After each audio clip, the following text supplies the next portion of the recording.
good. So our guest tonight definitely has a heart for people. Her and I have spent some time together prior to this conversation, and she exudes a heart and a compassion for others.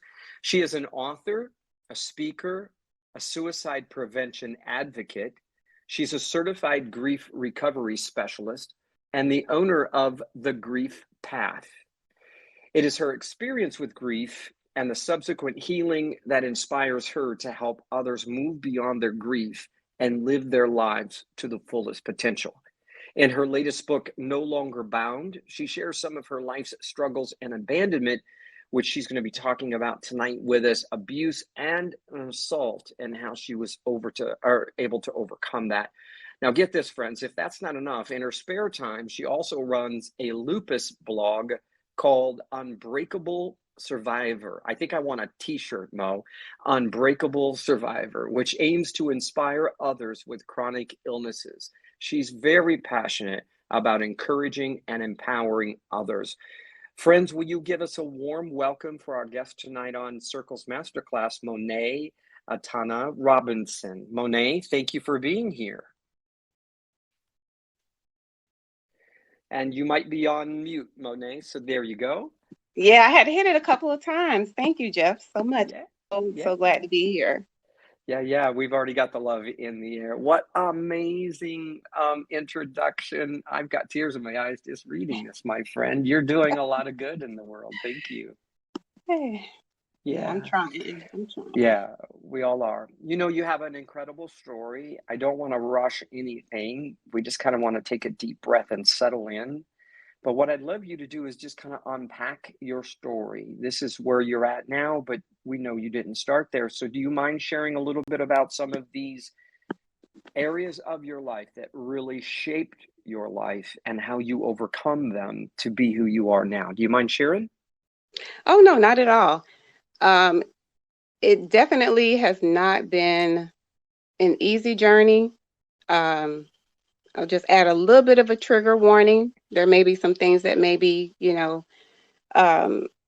little hair raising for some people. So, as Jeff said, a lot of the things that I do now, but I didn't even see myself doing any of these things. It was never my dream or desire to encourage people or to be a business owner or even write a book. So my story started out when I was pretty young, 3 years old.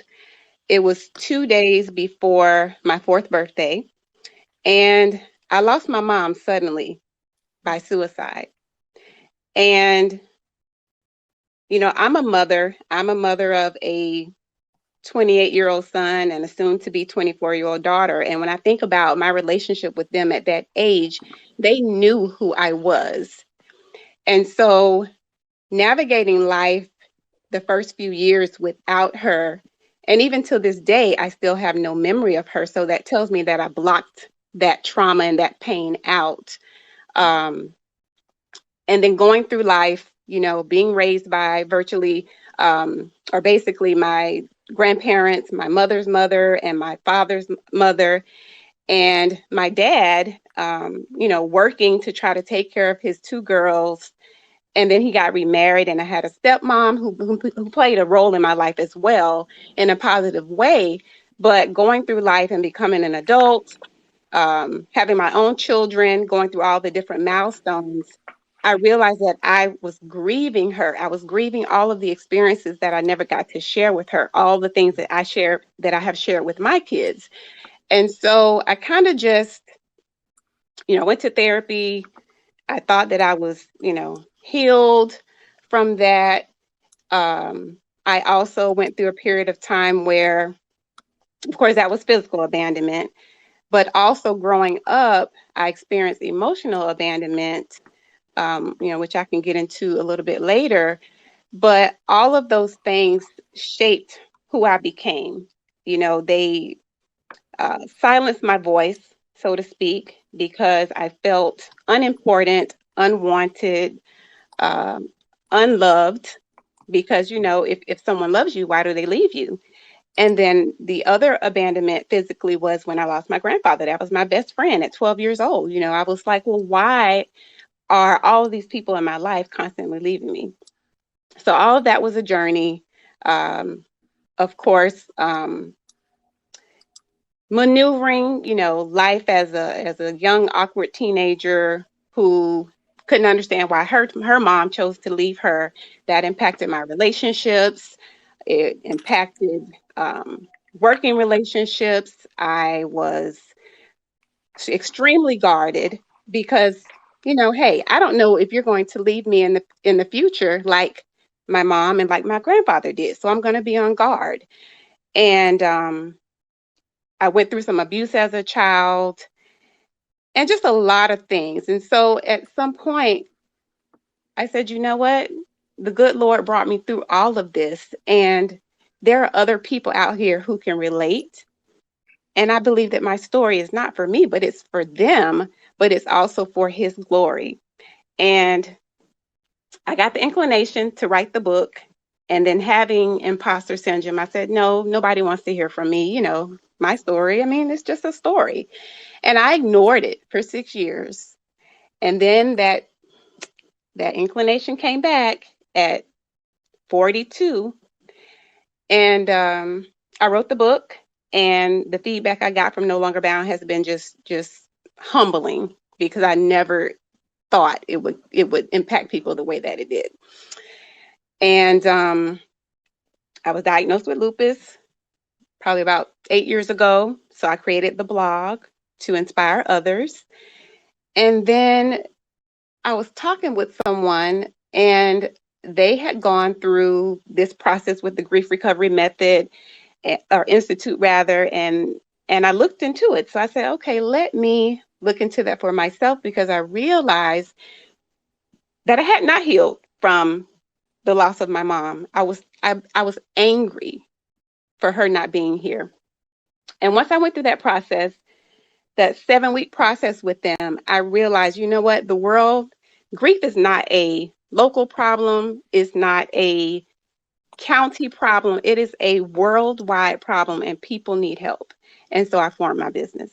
And so that's kind of the quick version of how I got to where I am today. Wow.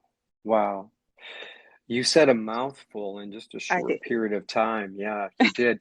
I wrote some headings down that you had talked about. We're talking about grief.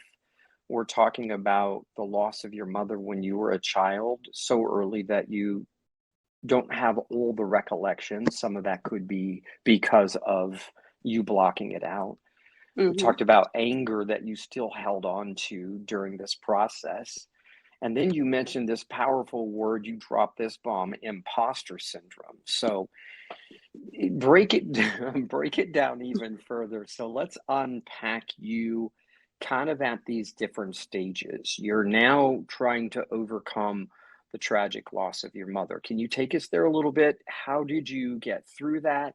What were some of the deeper feelings that you experienced, and maybe how did you get over them that could help us?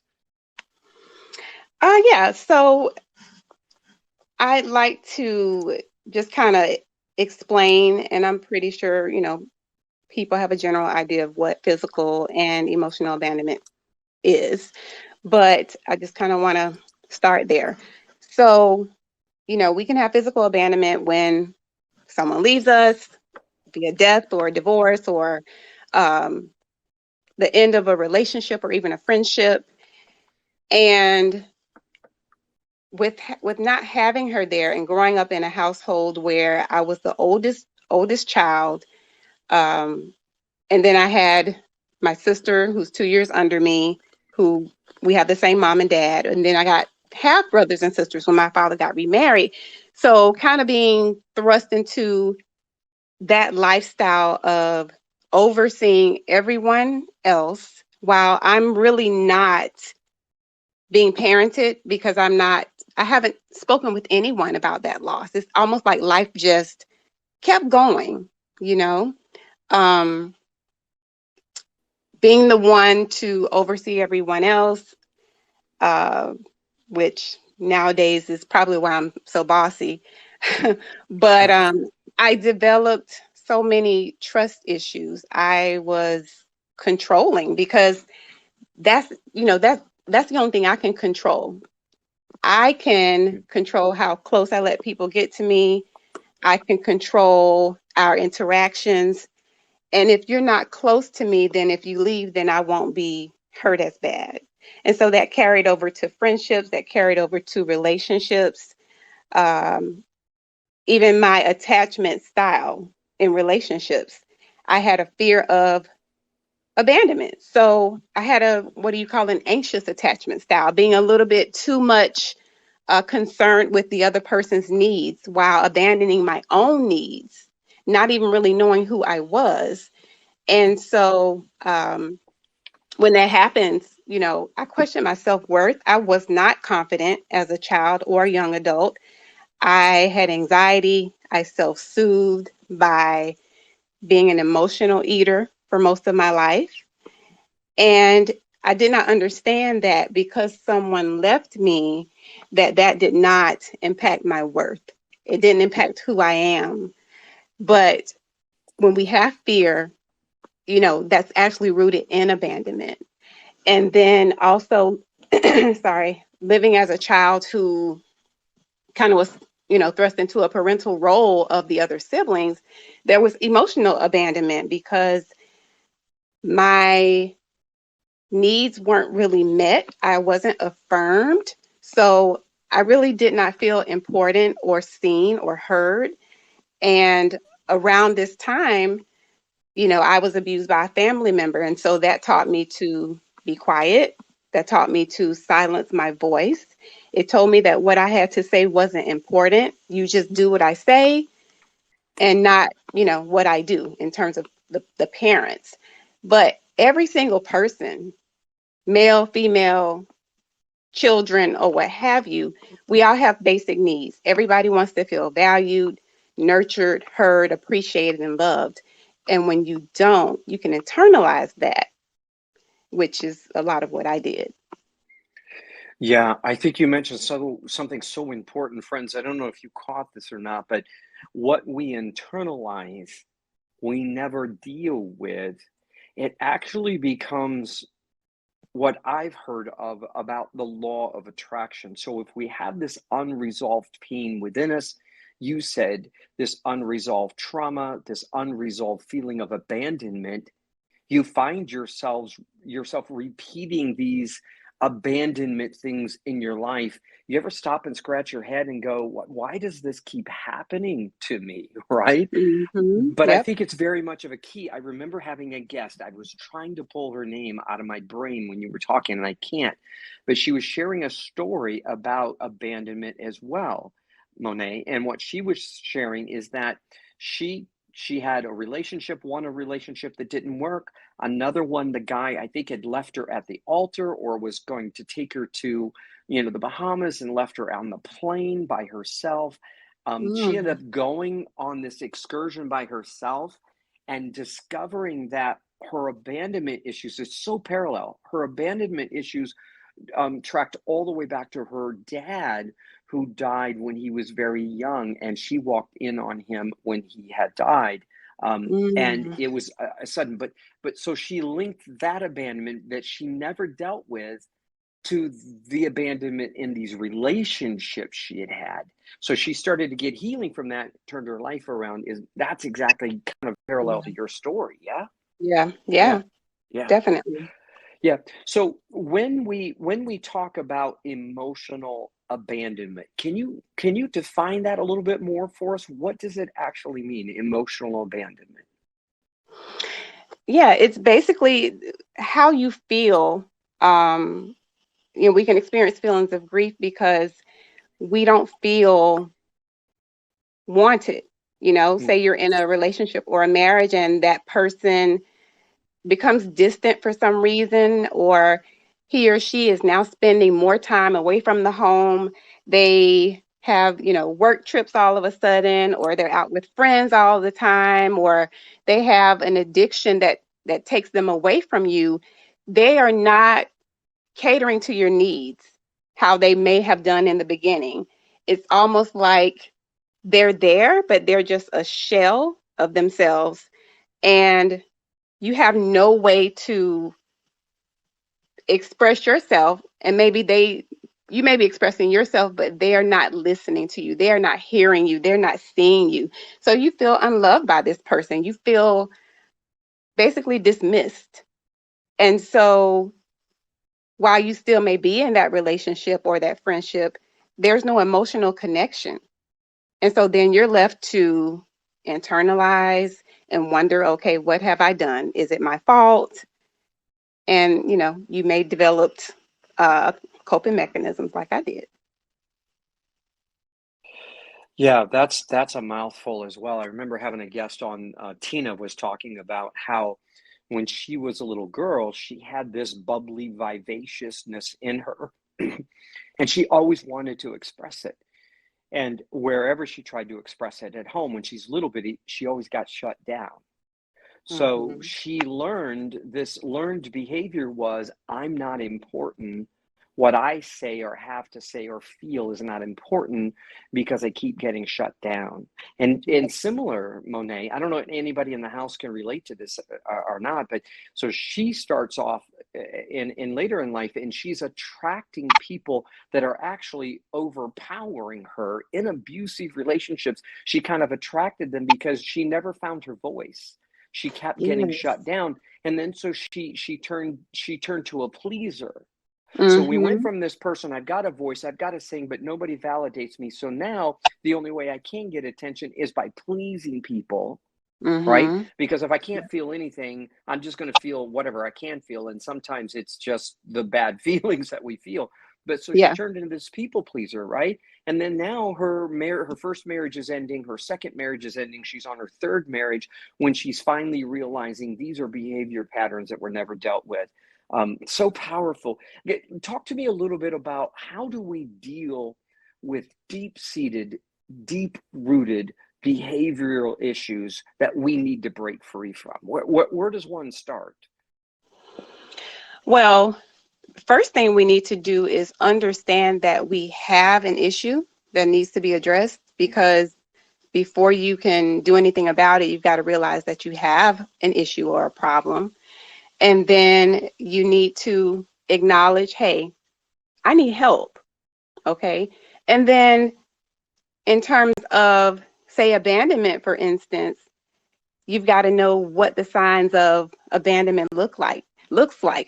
That may be a person who's clingy, like you mentioned, a people pleaser, you're jealous, um, you think the worst. I still struggle with that latter part. I am a worrier. I go from, I can't count the number of times that I haven't heard from my daughter or my sister, and automatically I'm jumping to the worst conclusion. I'm worried that something has happened, and I think it's more of that anxiety that I have. Um, but basically, once we know that we need help, we need to look at the ways to get help, whether that is therapy, which I encourage, because I feel like everybody needs therapy, even if you don't think you have pressing issues.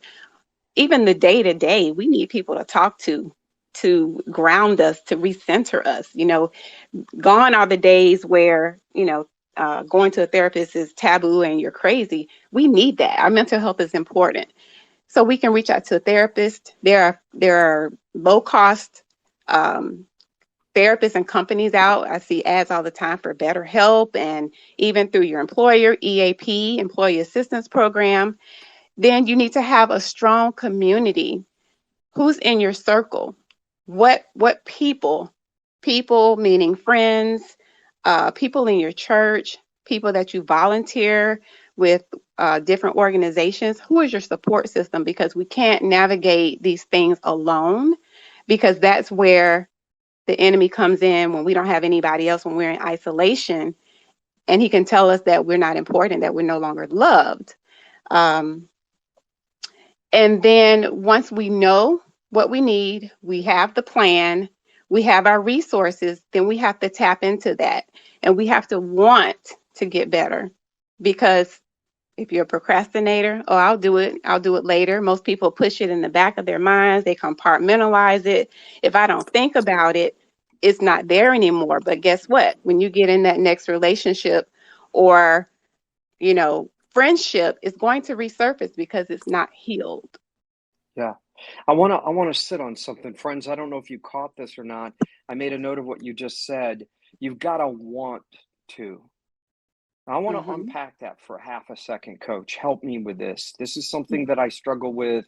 This is something that I help my clients get through. And that is when somebody looks at you and says you've got to want to, I totally get it. But anybody else resonate with the fact that you could want to with seemingly every fiber in your being, but you still freaking stay in the stinking relationship, in the stinking job, in the stinking place that you're in life? So I think there's what I'd love to do tonight, coach, is go a little bit deeper than that and start diving into why it is do you feel that you found in your work that people still, even though they want to, as hard as they want to, can't seem to take that first step. Any thoughts or ideas? I know that's loaded, but it's so important. Well, I think it goes back to not knowing what the other side will look like, even though what you're in is bad, but you know what it is. It's Yes. normal, is what you're used to. And so stepping out, I spoke at a domestic violence conference last month on grief, and some of these women have already gotten out, some of them are in process, and a lot of them want to get out. But a lot of the things that they shared was, I don't know how. And then the other thing was, what will my life be once I'm out of this? One lady had been married for 20 years. And so, who am I going to be outside of this marriage? What is my identity if I'm not a wife? But that's a whole nother part of what grief is. We when we think about grief, we think about death, but we can grieve so many things: the loss of our safety, the loss of a normal, healthy life, or even what we thought our life would be when we got married, or the type of parent that we thought we would be. There's loss of confidence, the confidence to take the step, the loss of trusting in ourselves. Like if we've, been with someone for years and years and years, and that's all that maybe that other person in the relationship was the provider, was the everything. And so it's scary. And so, yes, you can want to, but it can be crippling, Yeah. to actually make that step. So well said. So well Hmm. said, Monet. I know when you were just talking about this role that we fill, that role becomes our identity. Hmm. I've always said that this is really, really important. I've always said that whatever follows your I am, you are. Yes, affirmations.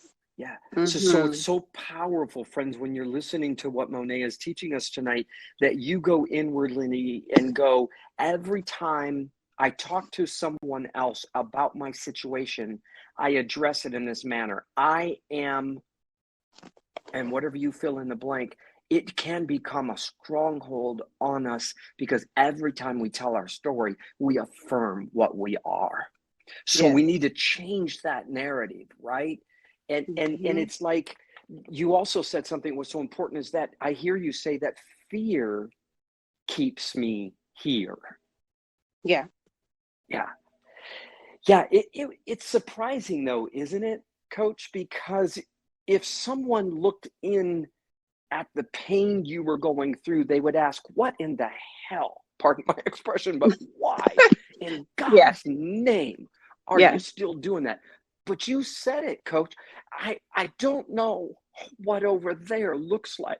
I know I get hit here. Come on, Hmm. somebody. I know it Hmm. sucks here, but at least I know what to expect when I come home. I don't Right. even know what to expect if I go there on the other side of the fence. Hmm. I don't know you. I don't know, coach, but I think we need a revolution of a bunch of rebels to Yeah. stand up and say, I have had enough. Enough Enough is is enough. enough. Yeah, Yeah. yeah, yeah. Yeah. That, Absolutely. that's a powerful force, isn't it? Finding this finding this why. Are you able to identify with us tonight maybe a couple of those monumental moments that shifted you and helped you get through some of those tough times? And like you said, there's so many. Yeah. Like I feel like, and I know we've had some new people come on. I feel like everything from losing my mom, going through the abuse as a child, um, navigating my life without my mom, being bullied in high school, being the awkward girl who just silenced her voice and fell in love with books and music, and didn't even understand who I was, to becoming a mom, wanting to give them a better life than I had. Now, mind you, like I said, my grandparents were amazing. My father worked and provided as best that he could, but not even understanding what therapy was until I was in my 30s, and being able to connect all of the ways that my relationships went, connecting with guys who were either emotionally unavailable intentionally so that I would not have to worry about being hurt, or getting with people who needed my help, quote unquote, projects, so that I could help fix them. It just all came full circle after losing my second grandmother. For a period of time, I was angry with God. I didn't go to church. I was angry. I felt like all these things that had happened to me. Why was I singled out? I was assaulted at gunpoint, being diagnosed with lupus. It was just one thing after the other. And I have realized that if God kept me here, there had to be a reason. There had to be a testimony in my story, that my story wasn't for me, that it was for others. And I get that everybody won't share their story in the form of a book or, becoming a grief counselor or what have you. But knowing that he spoke to me, and it was a constant thing, that he wouldn't let me let go. That imposter syndrome again came up. I had a fear. I don't have it in me. I don't have that thing that everybody else has. But learning that he could use everybody with just who they are. You don't have to be perfect, because perfection is an illusion. And so just coming full circle to that, understanding that my pain did have a purpose. Just like giving birth to a child is painful, but there's a purpose. At the end, you're pushing it all out. And so once I got there, my voice was loud, and it's loud now, and it's never going to be silenced again. Yeah. Oh, I love that. Look at the hearts, my friend. Somebody's relating to that. My voice is loud and it's never going to be silenced again. Oh, how powerful. Pain has a purpose. It is the only thing I believe that keeps us going, right? Here's an amazing thing about pain. I'm sure you can relate. Pain is used to actually, in the natural world, bring new life, right? So think about it a second. Even at the animal kingdom, the humankind. I remember my wife gave birth to 4 of our kids, and I was in the birthing room with all 4 of them. And I remember when the contraction came, it was the most painful part of the delivery. And what did the doctor say to my wife when the pain was at its all-time high? What did he tell her to do? Push. Push. Push. Now, why would you push when it hurts so bad? Because it's the only way to get what's in you. Come on, coach. Yes, get it out. It's the only way to get it out. Yeah. Because that's the last thing you want to do. You don't want to push because it hurts so much. You just want to, ball up and curl up and not do anything. Yeah. Yeah, and I can envision somebody that they're crying themselves to sleep every night on that side of the bed. And in fact, when he finally goes to sleep or passes out, you've got courage in you, the bag is packed, and you get to the door. But there's Hmm. something that never allows you to open the door. So you go back. You're in a Hmm. contraction. The pain is pressing on you. You're in a contraction. And when you're pushing only up to that door, that threshold, and then you retract. That thing that is in you that needs to be born can't be born at all until you Hmm. push it out. Yes, That's coach? right. That's right. Yeah, yeah. And pain lets us know that we are alive. Oh, say that again. Mm. Pain lets us know that we are alive. Yeah. Yes. Yeah, yeah. Yeah. And why do we not embrace it, Mo? Why do we not embrace these painful times in our lives? Gosh. Because people don't want to feel pain. People want to feel good. They want to ignore the real issues. They want to be, living with rose-colored glasses. And it's only when you're alone and in the quietness of, the four walls of wherever you are, that all of that comes crashing down. You can show a different face to everyone else, but you know what you need Yeah, to do, right? yeah, yeah, yeah. I wanna touch a little bit because some of our friends tonight might be feeling that imposter syndrome that you were talking about. Talk to us a little bit about that. How do you define it? Where did you see it showing up in your life? And maybe how did you conquer it? Yeah, that's actually one of my upcoming classes. We're going to dive into that. Um, but imposter syndrome is, and I actually just learned about this right around the time that I wrote my book. It is when you do not feel that you are good enough or equipped to do a certain thing. I think in the times of social media and even, TV and commercials, all the things they show us are the best of the best, right? Nobody has flaws. Everybody's got their stuff together. The hair is perfect. The clothes are perfect. The bodies are perfect. Everybody's successful. They're appearing to be successful, living on their yachts and doing all this type of stuff. And you look at people who, you know, by all appearances appear to have it all together, but we don't know what they're really going through at home. They're only going to show us the best side of everything. And so you see those people that are doing what you may want to do, and you might say, well, they're already doing that. Okay, so what? Look at how many types of phones we have. Look at how many designers we have. Everybody's different. Everybody has a uniqueness that we bring into whatever we're doing. So it can make you question yourself, as in my case. Like I said, I didn't intend to write a book, I had no intention of doing that. And so I've always loved English, always loved writing, but to put it on paper, to actually hire a publisher, to get an editor, I'm like, no, like I'm good being in the background.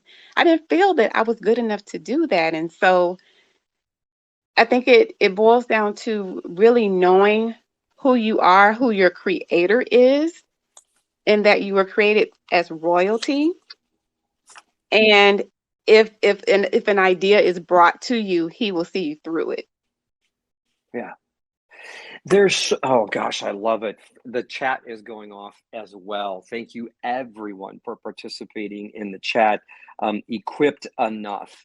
Anita said, Cindy said, we stick our Mhm. head in the sand. Anita said something so powerful in the chat. She said, because we don't want to suffer. That was when we were talking about why do Mhm. we want to avoid pain. I Yeah. love it. I want to visit this for a half a second. Friends, and listen, we're going to open up the mic here in just a couple of minutes. So if you have that burning question on your heart, let's talk about it. That's why you came tonight. There's somebody here that came with something that's heavy, and you need to leave it here, and you need to walk away free. So be thinking about that question. Be thinking about that comment. I want to go back and talk a little bit about where we find our value from. Where we find our value from. Where does a value come from, Monaye, that does not have any limits to it, judgment to it, accusations to it? Where does that come from? Where do we find such a value in ourselves? It has to start with self-love. And a lot of people don't truly, truly love themselves. There was a point in my life where I thought I did. And it wasn't until I was deep in some therapy sessions and kind of going back, talking about my upbringing, talking about relationships, codependency, and my actions in those relationships, the abandonment. That's a third chapter in my book. I abandoned myself. I abandoned my needs, my desires, saying I was okay with certain things when I knew deep down inside that's not what I wanted. But to keep the peace, or to keep the person, or to go with the fantasy that I told myself, yeah, this is okay. Not feeding my body the right types of foods, and not listening to my body reacting to the trash that I'm putting in it, abandoning myself, quieting my voice when I really wanted to speak out, abandoning myself, um, feeling that my worth was contingent upon my accomplishments. I'm a very A-type, self-motivated, gotta be busy with what I'm doing type of person. I need checklists. I'm going to check it off, check, check, check, check. And so, oh yeah, because I've accomplished this, or I've done this successfully, now I can get the praise. I can, feel like I've done something. But none of that is where our true value lies. It lies in knowing who we are, knowing who created us, knowing that regardless of who comes and who goes, that we are still beautiful, we are still loved, we are chosen, we are redeemed, we are worthy of the best. And so our value cannot and should not be dictated upon what somebody else says. We've got to know without a doubt who we are. And if nobody recognizes it, it's their problem. Yes, yeah, for sure. Say that again. If you don't recognize it, it's whose problem? Theirs. It's Bye it's their bye. problem. Yeah, Yeah. yeah, yeah. I am enough. I think I would plaster that all over my bathroom mirror. It would be in the top of the tub, in the shower, on the door, in my car. I mean, it would be everywhere. Hmm. I am not Hmm. enough. I remember Monet having a conversation with my oldest daughter. She's now 25. She was 17 at the time. And I remember telling her, sweetheart, there's one thing that I want you to know. And I said, that is that daddy is not right. Mm. And it struck her a little weird. She said, what do you mean? I said, I want you to know that everything that I tell you is only what I know. It doesn't make Mm. it right. It doesn't make it even true. It only Ooh, makes it what I know. that's good. And so I told her, I said, the voice that is in your head when you first start your journey is my voice in your head. And now you have to have permission, whether I can give it to you or not. I don't think I can, but I want you to know that you're going to have to take what you've heard me say, and you're going to have to decide whether it's your truth or not. Mm. Because in the end, the only truth that can set you free truly is the truth that you have of yourself. Right. That's Yeah. right. And that's what you're sharing with us, Monaye, is finding that. It's not always easy because it seems, does anybody else kind of feel like life is about more of undoing what's been done to you rather than trying to do Yes. something new. Come on, Oh, Monet, right? yes. Oh Yeah, my gosh. Oh my gosh. Yes, yeah, definitely.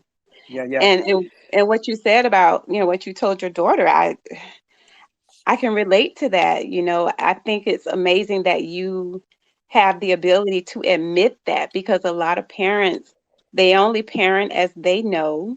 A lot of them probably needed therapy, just like my dad, but not really willing or strong enough to do it. And so, as parents, we don't always have the answers, but being able to say, hey, you know what? I messed up, or I was wrong in this situation. That's key. yeah. I think it's just really on my heart heavy. I've got it written in bold letters on my paper here by my desk. What I believe, you got to catch this, friend. What I believe, I've actually learned to believe. What Mm, you say you believe, what you and I say we believe, we learned to believe that.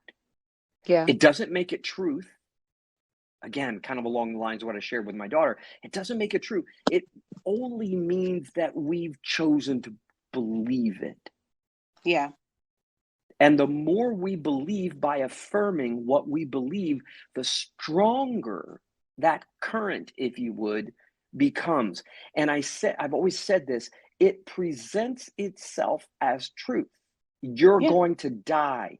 You're going to lose. You're never going to make it. It is so powerfully charged in us. It presents itself as truth. That's why, and we've got enough bad stuff, quote unquote, Monet. We've got enough sadness in us because of our lived experience that when that thought comes, you're never going to make it, it goes inside to validate itself.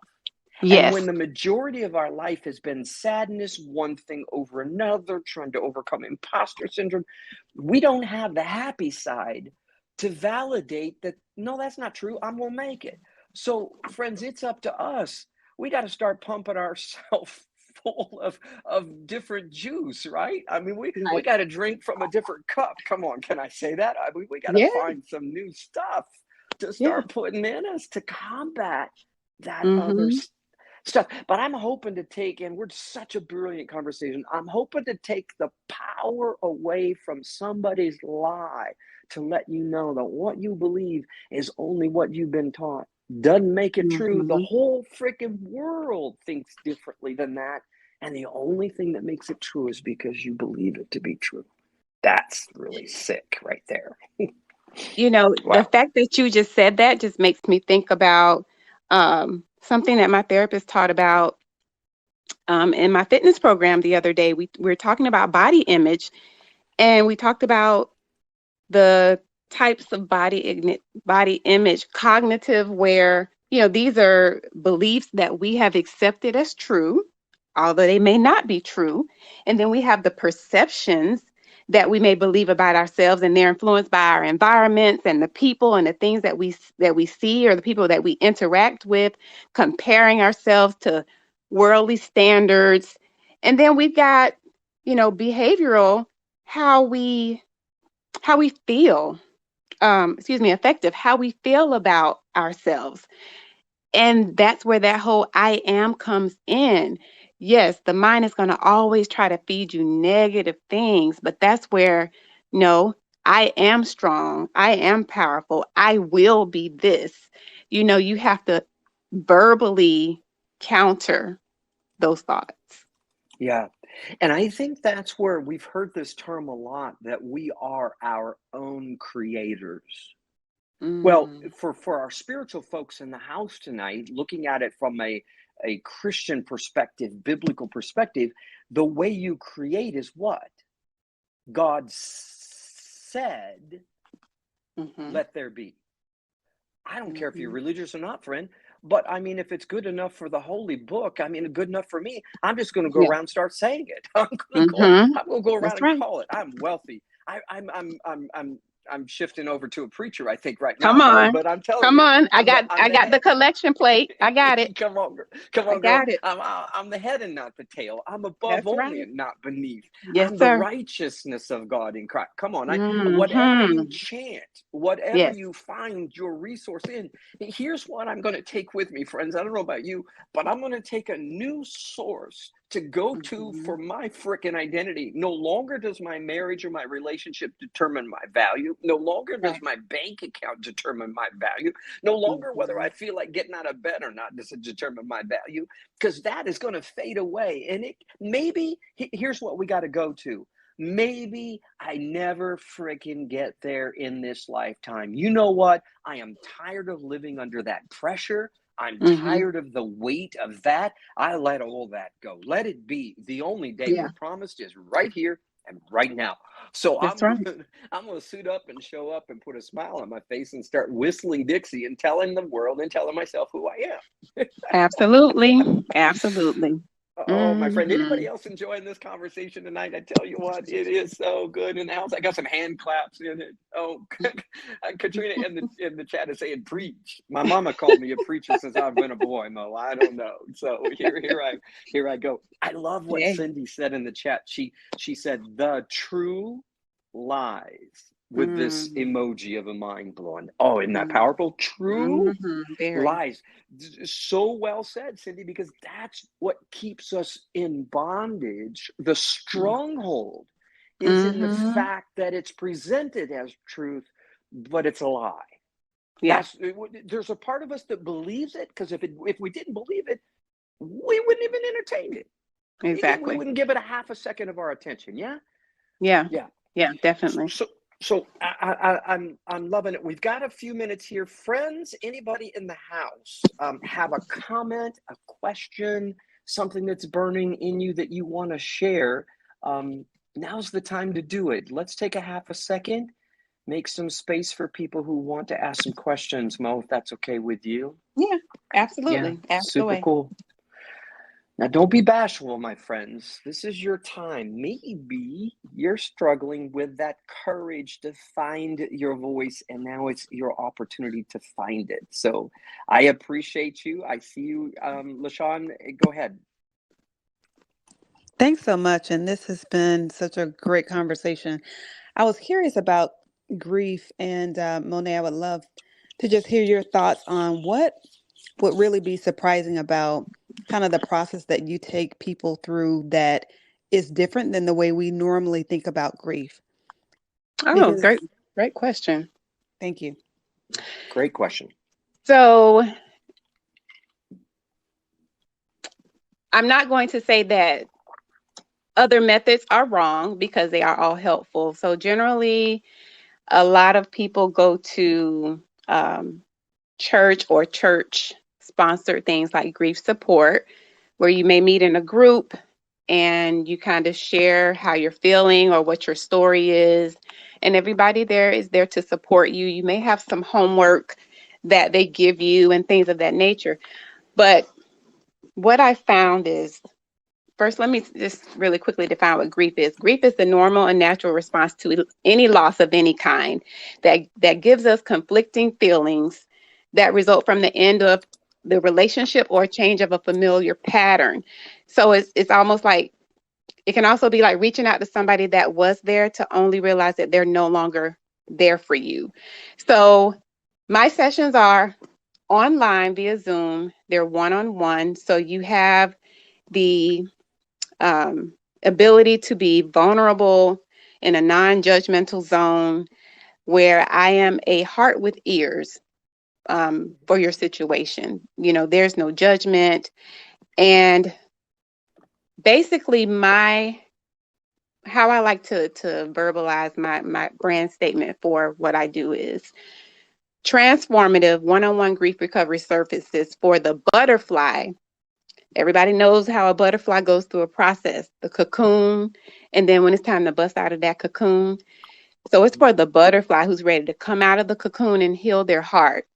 So we meet once a week for an hour, hour and a half, and there's homework assignments. It's hard, but healing is a choice. It is a active choice to heal. And what I focus on is recovery, not just talking about how you're feeling and then next week that same feeling is back. We're focused on completing what's unfinished in that relationship. How many people, when they lose someone or they have to move or they have retirement situation, oh, I wish I could have done this. But you're left floating because you weren't able to deliver that final communication or that final thought or that final sentiment. So we focus on completing the grief, which doesn't mean that you forget him or her. It just means that you will no longer allow the pain of that grief to take over your life. You stop living life in black and white, and now you can live life in color. Yeah, wonderfully said. I think I've done a lot of work in hospice and palliative care, Monaye, and I think one of the things that I've witnessed in people who grieve is they feel sometimes guilty for letting go and healing. I remember when my dad died, my brother took care of him most of the last 4 or 5 years of his life in Florida.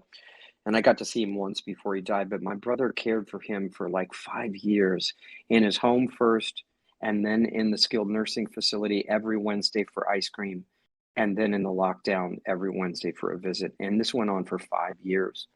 And I remember I was out running in the morning and I got a text, and I knew that was my brother telling me that dad had died. And sure enough, and I remember I was telling Brett, I said, Brett, whatever you do, you can't feel guilty for feeling some relief that he's no longer suffering and in pain, nor do you have the obligation anymore of every Wednesday. Correct. That is so harsh sometimes to hear, Monaye, but somebody needs to understand it is okay to feel, oh my God, I'm not sure I can hold this up anymore. That's a natural feeling, right, in the grieving process. Yeah. Right. Because we're taught to be strong for others. And that's a myth, or just give it time or keep busy or don't feel bad, but that's just not how it goes. And it's finding that inner place of okayness. I have conversations every once in a while with my mom and dad. They both have been gone for years, right? But I just have moments of conversation with them, and it's just okay of letting them go. Letting them go. I remember I used to kind of keep a spot open in my meetings for mom and dad. I actually had a reserved for mom Kroom and dad Kroom sign on the front row and the conferences that I would do, just as a way to honor. And I remember I was on stage one time and speaking, and I heard quietly in my heart, you need to move those seats, Jeff. You need to move those tags, And so it was my own, and I held on for the longest time, Mo. And then that moment I walked down off the stage right in the middle of my talk, and I walked down and picked him up and I said, it's time to say goodbye finally. And I tucked him under the chair and just was able to let him go. And still tugs on the heartstrings, right? Of course. It does. It does. Friends, I'm telling you what, if you like this conversation, guess what? You need to press on Monaye's little avatar and follow her, because she's going to be on Circles Now Thursdays at 8 p.m. Eastern Standard for the next 7 weeks in a row. She's going to be talking about things that will continue to blow your mind. We're going to talk about mental health stigmas. We're going to talk about unveiling emotional eating. She's going to be talking about exploring coexistence of grief and grace, embracing self-worth, creating healthy boundaries, conquering imposter syndrome, and unleashing the power of guilt-free self-love. You're going to want to catch her every Thursday right here on Circles. Friends, I'm so excited that you've hung out with us tonight. Thank you very much. Let's do this. If you have comments that you would like to share at the close of our meeting, you're going to be able to get a chance to share those. Please give us your feedback. We'd love to hear from you. Follow Monaye. Make sure you attend some of her classes. I put her book in the chat for us, friends. Make sure you grab a copy of it. There's some deep things in there. She's going to be using that book, some of that book, in her work coming up on Circles app. So if you grab a copy of it, it'd kind of be like a book club, right, Mo? Everybody have their copy of the book, and they'll be able to refer to what you're talking about. So friends, I'd love to hang out with you more, but we are at the end of our time. I want to be respectful of your time and our guest time. I'm Jeff Kroom. I've been your host right here on Circles Masterclass. It is a delight and a pleasure to have you all here. Mo, 30 seconds, all yours. Share something with us that we can take. All right. What I want you to know is, regardless of what you've gone through, you survived for a reason. There's a plan for your life. You weren't created to live a life of just surviving. You were created for abundance. You were created for more, to thrive. And you deserve it. No matter what you tell yourself, no matter what someone else has told you, you deserve it. Being a survivor is not your identity. Your identity is in the Creator. And it's time to walk into your destiny and claim your crown. Ooh, ooh, ooh. Friends, you heard it right here. Walk into your destiny and claim your crown. That's all the time we have, friends. Good night, everybody. Make sure you give the feedback. We'll get it on the app. And be sure and join Mo next Thursday at 8 p.m. Eastern Standard. Monaye, thank you so much for being our guest. You're very Thank you welcome. so much. All right, everyone. Good night. Good night. Be you. We'll see you next time. Bye-bye, everybody. Bye-bye.